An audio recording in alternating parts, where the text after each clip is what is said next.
They call themselves online activists, the growing legion of cyber detectives who take on cases that they feel society and authorities are neglecting.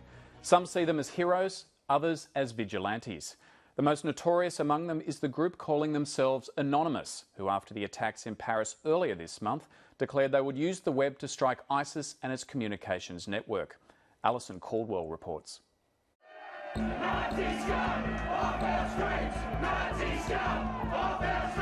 In May last year, a neo-Nazi rally in Brisbane was interrupted. A group of construction workers from a building site nearby had been tipped off about a demo supporting Greece's Golden Dawn party. Without warning, a counter-rally sprang into action.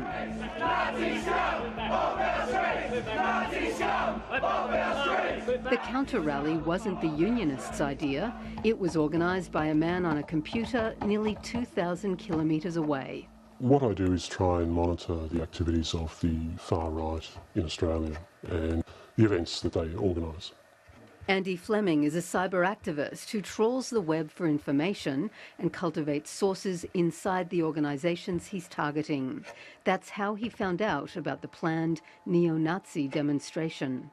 I published a Facebook page asking for people in Brisbane to go along to oppose their rally. Fortunately, a number of unions had a presence of several hundred of their members.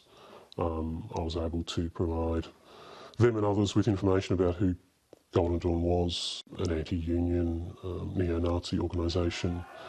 They agreed that it was in their interest to oppose them, so they did.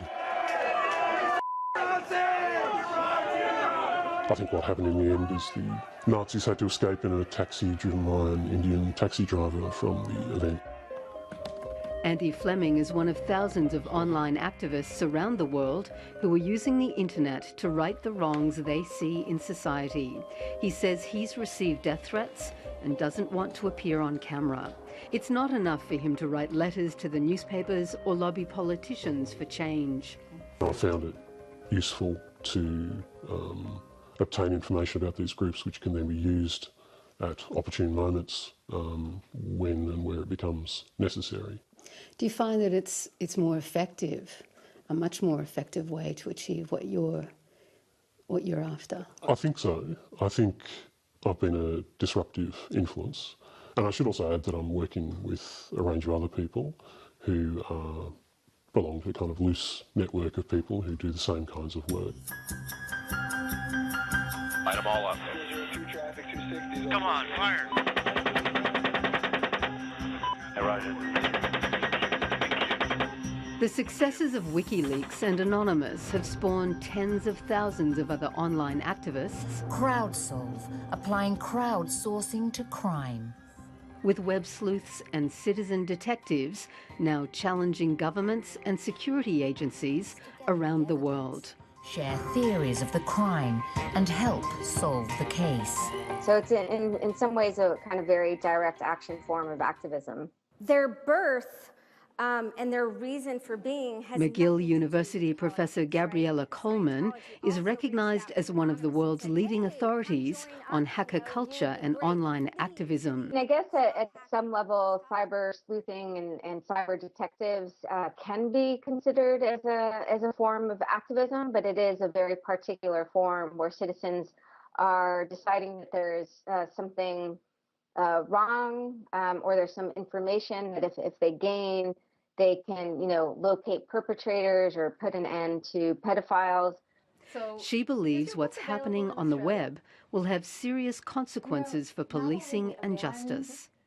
I think it's undoubtedly that they will have to shift practices because of the fact that many different citizens all over the world are deciding to take action. For example, let's just say with all the activity in catching pedophiles, if this is kind of successful, it kind of shines a light on law enforcement that they may not be doing their job.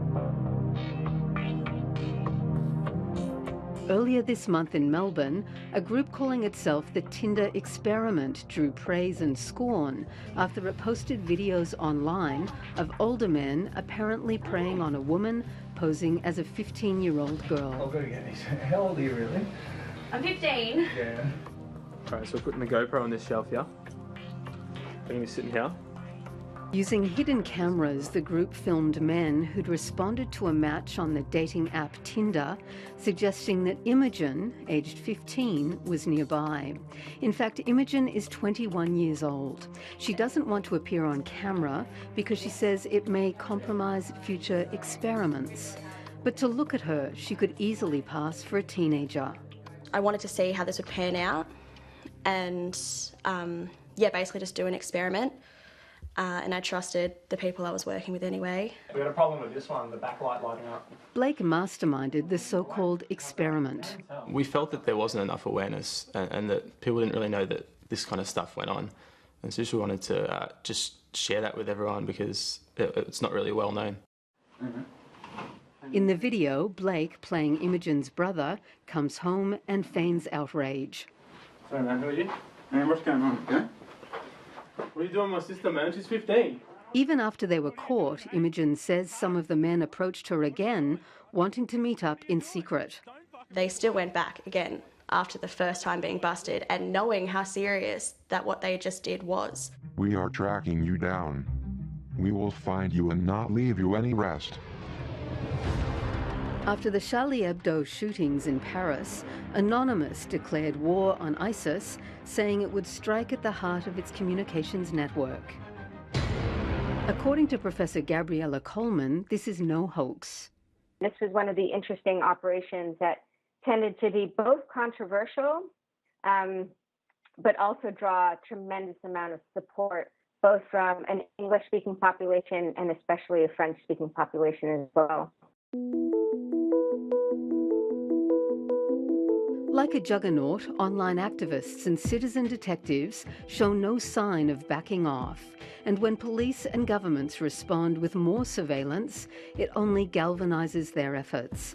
Those who have spent much of their waking hours listening to online chatters say police will have to change their approach to citizen detectives.